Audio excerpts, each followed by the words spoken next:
Alvin, good morning. ഇപ്പം Muscat ഹോട്ടലിൽ രാവിലെ തിരക്കോട് തിരക്കായിരിക്കും. എല്ലാവരും ഈ സത്യപ്രതിജ്ഞയ്ക്കുള്ള ഒരുക്കങ്ങളിലൊക്കെ ആയിരിക്കും. Good morning Sethu. 13ാം നിയമസഭയുടെ ആ സത്യപ്രതിജ്ഞാ ചടങ്ങിലേക്ക് നമ്മൾ പോവുകയാണ്. വരുന്ന നിമിഷങ്ങളിലൊക്കെ അത്തരം ദൃശ്യങ്ങളിലേക്ക് നമ്മൾ പോവുകയാണ്. നമ്മളിപ്പോൾ ഉള്ളത് മസ്കറ്റ് ഹോട്ടലിലാണ്. ഇവിടെ നേതാക്കളുടെയൊക്കെ ഒരു വലിയ പട തന്നെ ഉണ്ട്. എനിക്കൊപ്പം ഇവിടെ നമ്മുടെ ന്യൂസ് ഡയറക്ടേഴ്സ് TM ഹർഷനും സനീഷും ഉൾപ്പെടെയുള്ളവർ നമുക്കൊപ്പം ഉണ്ട്. ഏതായാലും വലിയ ആവേശവും ആഘോഷവും ഒക്കെ കാണുകയാണ് ഈ വഴിയിൽ നമ്മൾ കണ്ടത്. തീർച്ചയായിട്ടും കുറേ കാലത്തിന് 10 വർഷത്തിന് ശേഷമാണ് ഇത്രയധികം കോൺഗ്രസ് പ്രവർത്തകരുടെ ആവേശകരമായ ഒരു തള്ളൽ തിരുവനന്തപുരം നഗരത്തിൽ കാണുന്നത് എന്നുള്ളതാണ്. മുമ്പ് UDF-ന്റെ ഭരണകാലത്തൊക്കെ നമുക്ക് ഏറ്റവും കൂടുതൽ കാണാൻ പറ്റുന്ന ഒരു കാര്യം വളരെ ശുഭ്രവസ്ത്രധാരികളായ വളരെ ആവേശത്തോടെ എല്ലാ കാര്യങ്ങളിലും ഓടി നടക്കുന്ന കാര്യങ്ങൾ നടപ്പാക്കാൻ വേണ്ടിയിട്ടൊക്കെ പല പ്രദേശങ്ങളിൽ നിന്ന് ഇവിടെ എത്തുന്ന നേതാക്കന്മാരെയൊക്കെ ധാരാളം പേരെ നമ്മൾ കാണാറുണ്ടായിരുന്നു. അതൊന്ന് കുറഞ്ഞു. കഴിഞ്ഞ 10 വർഷം കൊണ്ട് അവരുടെ ഒരു കാഴ്ചയില്ലായിരുന്നു. പക്ഷേ ഇപ്പോൾ തിരുവനന്തപുരം നഗരം അക്ഷരാർത്ഥത്തിൽ എങ്ങനെ വെളുത്തിരിക്കുന്നു എന്ന് പറയാം. കാരണം എല്ലാവരും വളരെ സജീവമായി ഖദർവേഷധാരികളായി സത്യപ്രതിജ്ഞ കാണാൻ എത്തിയിരിക്കുന്നു. ഏറ്റവും പ്രധാനപ്പെട്ട കാര്യം സെൻട്രൽ സ്റ്റേഡിയത്തിൻ്റെ പരിസരത്തേക്ക് അടുക്കാൻ പറ്റുന്നില്ല എന്നുള്ളതാണ്. 20,000 പേർക്ക് ഇരുന്ന് സത്യപ്രതിജ്ഞ കാണാൻ പറ്റുന്ന പ്രദേശമാണ്. അവിടേക്ക് ആളുകൾ അങ്ങനെ എരമ്പിയാർത്ത് എത്തിയിരിക്കുന്നു. അതായത് ഒരു 5 മണിക്ക് മുമ്പ് തന്നെ അവിടെയൊക്കെ ആളുകൾ ഏതാണ്ട് പൂർണ്ണമായി നിറഞ്ഞിരിക്കുന്നു എന്നുള്ളതാണ് അവസ്ഥ. ഇവിടെയാണ് മിക്കവാറും MLA-മാരെല്ലാം കേന്ദ്രീകരിച്ച് ഇവിടെ നിന്നാണ് സത്യപ്രതിജ്ഞയ്ക്കായി പോയിക്കൊണ്ടിരിക്കുന്നത്. മസ്കറ്റ് ഹോട്ടലിൻ്റെ പരിസരത്താണ് നമ്മൾ ഇവിടെയുള്ളത്. എന്തായാലും കോൺഗ്രസിനെ സംബന്ധിച്ചിടത്തോളം ഇതൊരു ചരിത്ര മുഹൂർത്തമാണ്. മാത്രമല്ല 13 മന്ത്രിമാർ, മുഖ്യമന്ത്രി അടക്കം പുതുമുഖങ്ങളാണ് ഈ മന്ത്രിസഭയിൽ എന്നുള്ള ഒരു പ്രത്യേകത കൂടിയുണ്ട്. കോൺഗ്രസിൻ്റെ തലമുറ മാറ്റം എന്നത് കോൺഗ്രസിൻ്റെ അല്ലെങ്കിൽ യു ഡി എഫിൻ്റെ സമ്പൂർണ്ണമായി തന്നെ ആ തലമുറ മാറ്റം എന്നത് വളരെ കൃത്യമായി കാണാൻ കഴിയുന്ന ഒരു സത്യപ്രതിജ്ഞ മന്ത്രിസഭ ഒക്കെ ആയിരിക്കും ഇത്തവണ വരുന്നത് എന്നുള്ളതാണ് ഏറ്റവും വലിയ പ്രത്യേകത. അത് നമുക്ക് കാത്തിരുന്ന് കാണാം. സനീഷ് കൂടി ചേരുന്നു. UDF-ന് വലിയ ജീവവായു ലഭിച്ച ഒരു ദിവസം, അല്ലെങ്കിൽ ഒരു സമയം, അല്ലെങ്കിൽ ഒരു മുഹൂർത്തം നമ്മൾ കണ്ടു. ജനനിബിഡമാണ്. ഉറപ്പാണ്. നമ്മളിപ്പോൾ കണ്ടല്ലോ, ഹർഷൻ ഇപ്പോൾ പറഞ്ഞല്ലോ. അപ്പോൾ നമ്മൾ അവിടെ ചെന്ന് നോക്കുമ്പോഴെന്ന് വെച്ചാൽ നിറയെ കേരളത്തിൻ്റെ എല്ലാ ഭാഗത്തു നിന്നും ആളുകൾ വന്നിരിക്കുകയാണ്. 21 മന്ത്രിമാർ സത്യപ്രതിജ്ഞ ചെയ്യുന്നു. VD സതീശൻ്റെ നേതൃത്വത്തിൽ ഈ 14 പേര് പുതുമുഖങ്ങളാണ്. ഇതിലെ ഏറ്റവും വലിയ കാര്യം, ഏറ്റവും പ്രധാനപ്പെട്ട ഒരു കാര്യം എന്താ വെച്ചാൽ ഒട്ടും അസ്വാരസ്യങ്ങളില്ലാതെയാണ് ഈ മന്ത്രിസഭ സർക്കാർ അധികാരത്തിലേക്ക് വരുന്നത് എന്നതാണ്. അതായത് എന്താ ഉണ്ടായിരിക്കുന്നത്, ഒരു 10-11 ദിവസം സമയമെടുത്തു മുഖ്യമന്ത്രിയെ പ്രഖ്യാപിക്കാൻ. മുഖ്യമന്ത്രിയെ പ്രഖ്യാപിച്ച ഉടനെ അവർ ഇന്നലെ VD സതീശൻ പറഞ്ഞല്ലോ, അത് അദ്ദേഹത്തിന് വളരെ ആത്മാഭിമാനത്തോടെ കേരള രാഷ്ട്രീയത്തിൻ്റെ ചരിത്രത്തിലേക്ക് എടുത്തു വെക്കാവുന്ന ഒരു പ്രസ്താവന അദ്ദേഹം നടത്തി. കാരണം അദ്ദേഹം പറഞ്ഞു 60 വർഷത്തിനിടയിൽ 6 പതിറ്റാണ്ടുകൾക്ക് ശേഷമാണ് ഇങ്ങനെ ഒരു സമ്പൂർണ്ണമായിട്ടൊരു മന്ത്രിസഭയെ UDF-ന് പ്രഖ്യാപിക്കാൻ പറ്റുന്നത്. അതിൽ തന്നെ നോക്കൂ, 14 പുതുമുഖങ്ങൾ, 2 സ്ത്രീകൾ, ഷാനിമോൾ ഉസ്മാൻ ഡെപ്യൂട്ടി സ്പീക്കറും കൂടി ചേർന്ന 3 സ്ത്രീകൾ അവരുടെ അധികാര പദവിയിലേക്ക് വരികയാണ്. ഇത്രയും ചെറുപ്പക്കാരായിട്ടുള്ള OJ ജനീഷിനെ പോലെ പുതിയ ആളുകൾ, എന്നാൽ അനുഭവ പരിചയമുള്ള PK കുഞ്ഞാലിക്കുട്ടിയും രമേശ് ചെന്നിത്തല അടക്കമുള്ള ആളുകൾ. അപ്പോൾ ശരിക്കും സമ്പൂർണ്ണമായിട്ട് ഇപ്പോൾ ഇവിടെ വന്ന് കൂടിയിരിക്കുന്ന കോൺഗ്രസ്സുകാർ ഈ 5 വർഷത്തേക്കുള്ള ഒരു സർക്കാർ എന്ന നിലക്കല്ല യഥാർത്ഥത്തിൽ ഇതിനെ ആഘോഷിക്കുന്നത്. മറിച്ച് ഇതൊരു 10-15 വർഷത്തേക്ക്, ദീർഘകാലത്തേക്ക് നീണ്ടു നിൽക്കുന്ന തങ്ങളുടെ ഒരു ഭരണം വന്നിരിക്കുന്നു, തങ്ങളുടെ രാഷ്ട്രീയ ആധിപത്യം വന്നിരിക്കുന്നു എന്ന സന്തോഷകരമായ സാഹചര്യത്തിലാണ് ആളുകളുള്ളത്.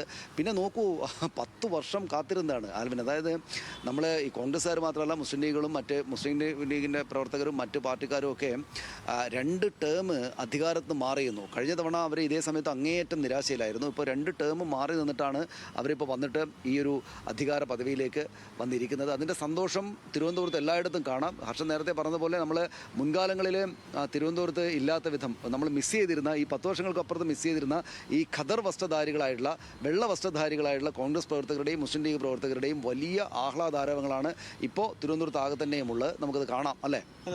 ഏതായാലും ഏതാണ്ട് 1 ലക്ഷത്തിലധികം ആളുകളെ പ്രതീക്ഷിക്കുന്നുണ്ട് എന്നുള്ളതാണ് ഇപ്പോൾ പറഞ്ഞു വരുന്നത്.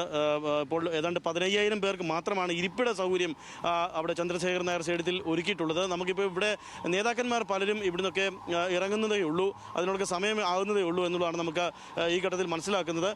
വലിയ കൂറ്റൻ സ്ക്രീനുകൾ ഇപ്പോൾ ഈ സ്ക്രീൻ വഴിയരികിലെല്ലാം ആളുകൾക്കായി വെച്ചിട്ടുണ്ട്. ആളുകൾക്ക് അങ്ങോട്ടേക്ക് എത്തിപ്പെടാൻ കഴിയില്ലെങ്കിൽ അവർക്കത് കാണാനുള്ള സൗകര്യത്തിനായുള്ള വലിയ കൂറ്റൻ സ്ക്രീനുകളൊക്കെ ഇവിടെ തയ്യാറാക്കിയിട്ടുണ്ട്.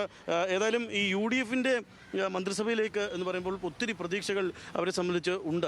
പുതിയൊരു വരുമ്പോൾ അതിനെ എങ്ങനെയൊക്കെ തൃപ്തിപ്പെടുത്താൻ കഴിയുമെന്നുള്ളതാണ് നമുക്ക് ആദ്യത്തെ ഒരു പട്ടികയിൽ നിന്ന് നമുക്ക് മനസ്സിലാക്കാൻ കഴിയുന്നത്. പട്ടികയിലെ ഏറ്റവും വലിയ പ്രത്യേകത ഞാൻ ആദ്യം പറഞ്ഞത് തന്നെയാണ്. 13 പേർ മുഖ്യമന്ത്രി അടക്കം പുതുമുഖങ്ങളാണ് എന്നുള്ളത്. അതിൽ തന്നെ എല്ലാ തരത്തിലുമുള്ള പ്രാതിനിധ്യ സ്വഭാവത്തോടെ ആളുകളെ കണ്ടെത്തുന്നതിൽ വളരെ സൂക്ഷ്മമായി ശ്രദ്ധിച്ചിട്ടുണ്ട് എന്ന കാര്യത്തിൽ തർക്കമൊന്നുമില്ല. പക്ഷേ ഇതെല്ലാം ആയിരിക്കെ തന്നെ വളരെ വേഗത്തിൽ ആ പട്ടിക പൂർത്തിയാക്കാൻ വി ഡി സതീശന് കഴിഞ്ഞിരിക്കുന്നു. മുഖ്യമന്ത്രി എന്ന നിലയ്ക്ക് അദ്ദേഹം കടുപിടുത്തം പിടിച്ചിട്ടില്ല. ആഭ്യന്തര വകുപ്പ് തന്നെ വേണം എന്നുള്ള കാര്യത്തിലൊന്നും അദ്ദേഹം കടുപിടുത്തം പിടിച്ചിട്ടില്ല. അദ്ദേഹത്തിന് ഏറ്റവും കൂടുതൽ എക്സൽ ചെയ്യാൻ കഴിയുന്ന ധനവകുപ്പ് അദ്ദേഹം കൈവശം വച്ചിരിക്കുന്നു എന്നുള്ള പ്രത്യേകതയുണ്ട്. അതൊക്കെ ആ മട്ടിൽ കുറേ പ്രതീക്ഷ പൊതുവെ തന്നെ നൽകുന്നുണ്ട്. തുറമുഖ വകുപ്പ് കേരളം ഏറ്റവും കൂടുതൽ ശ്രദ്ധ ആകർഷിക്കുന്ന തുടർന്നങ്ങോട്ട് ഏറ്റവും കൂടുതൽ ശ്രദ്ധ ആകർഷിക്കാനിരിക്കുന്ന ഒരു മേഖല എന്നത് തുറമുഖ വകുപ്പ് തന്നെയാണ്. അത് അദ്ദേഹം കൈവശം വെച്ചിരിക്കുന്നു. അത് മാത്രമല്ല, അദ്ദേഹത്തിന് അതുപോലെ അദ്ദേഹം ഈ ഇൻലാൻഡ് നാവിഗേഷനൊക്കെ ഏതിന് കീഴിൽ വരും എന്നുള്ളത് നമ്മൾ നോക്കണം. ആ കാര്യത്തിലൊക്കെ അദ്ദേഹം കുറേ താല്പര്യങ്ങൾ നേരത്തെ തന്നെ പറഞ്ഞിട്ടുണ്ട്. അപ്പോൾ അത്തരം താല്പര്യങ്ങൾക്ക് അനുസൃതമായിട്ടുള്ള നീക്കങ്ങളും നടപടികളും അദ്ദേഹത്തിൻ്റെ ഭാഗത്തുനിന്ന് ഉണ്ടായേക്കും. കാരണം വകുപ്പുകൾ ആ മട്ടിൽ വിഭജിക്കുമ്പോൾ ചില കാര്യങ്ങൾ നമുക്ക് കാണാൻ കഴിയുന്നുണ്ട്. ഇനി എം ലിജുവിനെ പോലെ പുതുമുഖമായ എം ലിജുവിനെ പോലെയുള്ള ഒരു നേതാവ് എക്സൈസ് വേണ്ട എന്നാണ് ആദ്യം തന്നെ അങ്ങോട്ട് അറിയിക്കുന്നത്.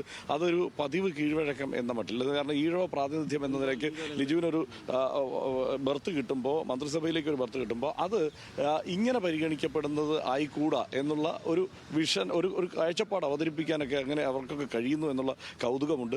ആ മട്ടിലൊരു മാറ്റമുണ്ടാകും. പിന്നെ ഈ പ്രാതിനിധ്യ സ്വഭാവം ആലോചിക്കുമ്പോൾ തന്നെ ഇപ്പോൾ ഈ എന്താണ് ഓരോ പ്രാദേശികമായ പ്രാതിനിധ്യം എന്നുള്ളത് ഉറപ്പാക്കാനുള്ള അവസാനവട്ട ആലോചനയിലാണ് ടി സിദ്ദിഖിൻ്റെ മന്ത്രിസ്ഥാനത്തേക്ക് കടന്നു വരുന്നത്. കാരണം IC ബാലകൃഷ്ണനോ ടി സിദ്ദിഖോ എന്നുള്ള ആലോചനയിലേക്ക് വരുന്നു. പക്ഷേ കോഴിക്കോടിൻ്റെ കൂടി ഒരു റെപ്രസെൻറ്റേഷൻ എന്നുള്ളത് ടി സിദ്ദിഖിലൂടെ സാധ്യമാകും എന്നുള്ള മട്ടിൽ ആലോചിക്കുന്നു. പൊതുവെ നോക്കിക്കഴിഞ്ഞാൽ വളരെ വേഗത്തിൽ തീരുമാനങ്ങളിലേക്ക് എത്താൻ ഇത്തവണ കഴിഞ്ഞിരിക്കുന്നു. ഏത് മുഖ്യമന്ത്രിയുടെ കാര്യത്തിലൊരു തീരുമാനമായതിനു ശേഷം വളരെ വേഗത്തിൽ കാര്യങ്ങളിൽ തീരുമാനിക്കാൻ കഴിഞ്ഞിരിക്കുന്നു അവർക്ക് എന്നുള്ളതാണ് ഏറ്റവും പ്രധാനപ്പെട്ട കാര്യം. അതേസമയം ധാരാളം മുതിർന്ന പഴയ നേതാക്കളുടെ മക്കൾ ഇത്തവണ ഈ തലമുറ മാറ്റത്തിൽ ആ മട്ടിൽ കൂടി പങ്ക് ചേരുന്നു എന്നുള്ള ഏതാണ്ട് 5 മുൻ മന്ത്രിമാരുടെ തന്നെ മക്കൾ, മുൻ നേതാക്കന്മാരുടെ മക്കൾ ഇത്തവണ ഈ മന്ത്രിസഭയിൽ ഉൾപ്പെട്ടിരിക്കുന്നു എന്നുള്ള ഒരു കൗതുകം കൂടിയുണ്ട്. അപ്പോൾ ആ നിലയ്ക്ക് നോക്കിയാൽ UDFൻ്റെ ഒരു പൊതുഘടനയിൽ വലിയ മാറ്റമൊന്നും വന്നിട്ടില്ല. അതേസമയം വളരെ പുതുമയുള്ള പുതുമുഖങ്ങളെ നമുക്ക് എല്ലാ അർത്ഥത്തിലും മന്ത്രിസഭയിൽ നമുക്ക് കാണാനും കഴിയും എന്നുള്ളതാണ് എനിക്ക് ഇതിൻ്റെ പ്രത്യേകത തോന്നുന്നത്. അതേസമയം തന്നെ ഏതാണ്ട് 2 പേർ മാത്രമാണ് ആ നിലയ്ക്ക് നോക്കിക്കഴിഞ്ഞ് കഴിഞ്ഞാൽ കെ മുരളീധരനും റോജി എം ജോണും അവർ വി ഡി സതീശനൊപ്പം നിൽക്കുന്നവർ എന്ന് നമുക്ക് പറയാൻ കഴിയുക. കോൺഗ്രസിനുള്ളിൽ അതായിരുന്നല്ലോ അവസാന ഘട്ടത്തിലെ പ്രശ്നം. അപ്പോൾ ബാക്കി എല്ലാവരും തന്നെ KC വേണുഗോപാലിൻ്റെ അടിയുറച്ച ഒപ്പം നിൽക്കുന്ന ആളുകളാണ് എന്ന് നമുക്ക് ഈ ഘട്ടത്തിൽ ഉറപ്പിച്ച് പറയാനും കഴിയും. വളരെ ആകാംക്ഷയും കൗതുകവും നിറഞ്ഞ ഒരു മന്ത്രിസഭ ആണ്. ഇന്നലെ അദ്ദേഹം വി ഡി സതീശൻ പറഞ്ഞത് ഇനിയും വിസ്മയങ്ങളുണ്ട് മന്ത്രിസഭാ രൂപീകരണത്തിൽ, പോർട്ട്ഫോളിയോ തീരുമാനിക്കുന്നതിൽ ഇനിയും വിസ്മയങ്ങളുണ്ടെന്ന്. എന്തായിരിക്കാം ഒരു സാധ്യത? ഇതിപ്പം ആൽവിൻ, നമുക്കറിയാവുന്ന പോലെ ഇതിപ്പോൾ കേരളത്തിലെ ഒരു കോൺഗ്രസ് സർക്കാർ അധികാരത്തിൽ വരുന്നു എന്നത് സത്യത്തിൽ ദേശീയ തലത്തിൽ തന്നെ ഒരു വലിയ വാർത്തയാണല്ലോ. ദേശീയ തലത്തിൽ തന്നെ ഇപ്പോൾ നമ്മുടെ കോൺഗ്രസിൻ്റെ ഏറ്റവും പ്രധാനപ്പെട്ട നേതാക്കളെല്ലാം തന്നെ മല്ലികാർജ്ജുൻ ഖാർഗെയും പ്രിയങ്ക ഗാന്ധിയും രാഹുൽ ഗാന്ധിയും അടക്കമുള്ള ആളുകൾ തിരുവനന്തപുരത്തേക്ക് എത്തും, അല്പസമയത്തിനകം എത്തുമല്ലോ. അപ്പോൾ ദേശീയ രാഷ്ട്രീയത്തിൽ തന്നെ ഏറ്റവും പ്രധാനപ്പെട്ട സംഭവ വികാസങ്ങളിലൊന്നാണ് നടക്കുന്നത്. പിന്നെ കർണാടകയും തെലങ്കാനയും അടക്കമുള്ള കോൺഗ്രസ് ഭരിക്കുന്ന സംസ്ഥാനങ്ങളിലെ മുഖ്യമന്ത്രി അടക്കമുള്ള ആളുകൾ ഇങ്ങോട്ടേക്ക് വരുന്നുണ്ട്. വിജയുടെ കാര്യം ഇങ്ങോട്ട് ഇപ്പോൾ വരുന്നില്ലെങ്കിൽ പോലും മറ്റുള്ള ഈ പറയുന്ന പോലെ സംസ്ഥാന രാജ്യത്തിൻ്റെ തന്നെ ഏറ്റവും പ്രധാനപ്പെട്ട ഒരു സംഭവമായിട്ട് ഇത് മാറുകയാണ്. ഇപ്പോൾ വിസ്മയം എന്ന് വെച്ചാൽ ഇത് സമ്പൂർണ്ണമായിട്ടും ഇതുവരെ നടന്ന കാര്യങ്ങൾ തന്നെ വലിയ വിസ്മയമാണ്. അതായത് ഇപ്പോൾ അദ്ദേഹം വിസ്മയം എന്നുള്ളൊരു വാക്ക് പ്രയോഗിച്ചതുകൊണ്ട് മാത്രമല്ല, പിന്നീട് ഈ തെരഞ്ഞെടുപ്പിലുണ്ടായ വിജയം 102 സീറ്റ് എന്നതിലേക്ക് അദ്ദേഹം അത് പറഞ്ഞെങ്കിലും 100ലേറെ സീറ്റ് ഉണ്ടാകുമെങ്കിലും അതൊരു വിസ്മയമായിട്ടാണ് കേരള ജനതയ്ക്കാകെ തന്നെയും അനുഭവപ്പെട്ടത്. ഇപ്പോൾ കേരള ജനതയാണ് വോട്ട് ചെയ്ത് അധികാരത്തിലേക്ക് എത്തിച്ചെങ്കിലും അത്രയും വലിയ ഒരു വിജയം ഉണ്ടാകും എന്നത് സമീപകാല രാഷ്ട്രീയത്തിലൊന്നും ഇല്ലാത്ത വിധം നമ്മുടെ UDF LDF എന്ന് വിഭജിക്കപ്പെട്ട് കിടക്കുന്ന കേരള രാഷ്ട്രീയത്തിൽ LDFന് ഇത്ര വലിയ തിരിച്ചടി ഉണ്ടാകുന്നത് കുറേ കാലത്ത് അല്ലെങ്കിൽ മുമ്പ് ഉണ്ടായിട്ടില്ല. അപ്പോൾ അതൊരു വിസ്മയമാണ്. അപ്പോൾ അതിനുശേഷം ഒരുപാട് ആളുകൾ ഇങ്ങോട്ട് വന്നു, അവരുടെ പ്രധാനപ്പെട്ട കോട്ടകൾ വീണു. അപ്പോൾ സമ്പൂർണ്ണമായിട്ടുള്ളൊരു വിജയത്തിലേക്ക് എത്തി. പിന്നെ ആ ഭാഗത്ത് വന്നിരുന്നൊരു കാര്യം എന്താ വെച്ചാൽ കോൺഗ്രസിനകത്ത് ചിലപ്പോൾ ഒരു പ്രശ്നം ഉണ്ടാകും, അല്ലെങ്കിൽ കോൺഗ്രസ്സുകാർക്ക് ഈ കാര്യങ്ങൾ അങ്ങനെ മാനേജ് ചെയ്ത് കൊണ്ടുപോകാൻ ബുദ്ധിമുട്ടായിരിക്കും. കാരണം എന്താണ്, 10 വർഷത്തിന് ശേഷമാണ് അധികാരത്തിൽ വരുന്നത്. പിന്നെ കോൺഗ്രസ് ആണ് പാർട്ടി, പലവിധ ഗ്രൂപ്പുകളും പല വലിയ വ്യക്തി നേതാക്കളും ഒക്കെ ഉണ്ടാകുന്ന ഒരു പാർട്ടിക്കകത്ത് അതൊരു പ്രശ്നം പ്രശ്നം ഉണ്ടാകുമെന്ന് കരുതിയിരുന്നെങ്കിലും പക്ഷേ അത് അവർ പൂവ് പറിക്കുന്ന ലാഘവത്തോടെ അവർ ആ കാര്യങ്ങൾ പരിഹരിച്ചു. അതായത് 10 ദിവസം എടുത്തു, 11-ാം ദിവസമാണ് മുഖ്യമന്ത്രി പ്രഖ്യാപിച്ചത്. പക്ഷേ അത് നമ്മളിപ്പോൾ നോക്കുമ്പോൾ അത്രയേ എടുത്തുള്ളൂ. അതിനുശേഷം പിന്നീട് നടന്നതെല്ലാം ശരവേഗത്തിലായിരുന്നു. എന്ന് മാത്രമല്ല, അക്കാര്യത്തിൽ ഇപ്പോൾ നമ്മൾ നോക്കൂ, ഈ മന്ത്രിസഭയിലേക്ക് പ്രവേശിക്കുന്ന ആളുകൾ ഇപ്പം നമ്മൾ നേരത്തെ പറഞ്ഞു 14 പേര് പുതുമുഖങ്ങളാണ്. വി ഡി സതീശനടക്കം ഇതിനു മുമ്പ് മന്ത്രി പോലും ആയിട്ടില്ല. അദ്ദേഹം നേരെ പുതുമുഖമായിട്ട് വന്നിട്ട് മുഖ്യമന്ത്രി ആയിരിക്കുകയാണ്. പ്രതിപക്ഷ നേതാവ് എന്ന നിലക്കുള്ള അനുഭവ പരിചയമാണ് അദ്ദേഹത്തിനുള്ളത്. അപ്പോൾ നമ്മൾ അതിനകത്ത് ഒരുപാട് അനുഭവ പരിചയമുള്ള ആളുകളെ കാണുന്നുണ്ട്. രമേശ് ചെന്നിത്തലയും പി കെ കുഞ്ഞാലിക്കുട്ടി അടക്കമുള്ള വലിയ, തിരുവഞ്ചൂർ രാധാകൃഷ്ണൻ പോലുള്ള വലിയ നേതാക്കൾ, തിരുവഞ്ചൂർ സ്പീക്കറാണെങ്കിൽ തന്നെ ഘടകകക്ഷികളുടെ ആണെങ്കിലും വലിയ വലിയ നേതാക്കളാണ്, വലിയ അനുഭവ പരിചയമുള്ളതാണ്. പക്ഷേ അതേസമയം തന്നെ അവർ കൊണ്ടുവന്നിരിക്കുന്ന പുതിയ ആളുകൾ നോക്കും. ഇപ്പോൾ ജനീഷ്, ലിജു, ബിന്ദു കൃഷ്ണ, ജനീഷും ലിജുവും ഒക്കെ എന്ന് വെച്ചാൽ സാധാരണമായ, ബിന്ദു കൃഷ്ണ, പി സി വിശ്വനാഥ്, സാധാരണമായ അതിസാധാരണമായ വീടുകളിൽ നിന്ന് കുടുംബങ്ങളിൽ നിന്ന് വന്ന ആളാണ്. ഇപ്പോൾ ജനീഷൊക്കെ എന്ന് വെച്ചാൽ വളരെ ചെറുപ്പക്കാരനായിട്ട് കോൺഗ്രസിൻ്റെ 2-3 കാര്യങ്ങൾ പ്രാധാന്യമുണ്ട്. ഒന്ന്, സാധാരണമായ വീടുകളിൽ നിന്ന് വരുന്ന ആളുകളാണ്, കുടുംബങ്ങളിൽ നിന്ന് വലിയ എന്തെങ്കിലും പാരമ്പര്യത്തിൻ്റെയോ മറ്റോ അവകാശം പറഞ്ഞിട്ടോ അതിൻ്റെ അഹങ്കാരം പറഞ്ഞിട്ടോ അല്ല ആളുകൾ വരുന്നത്.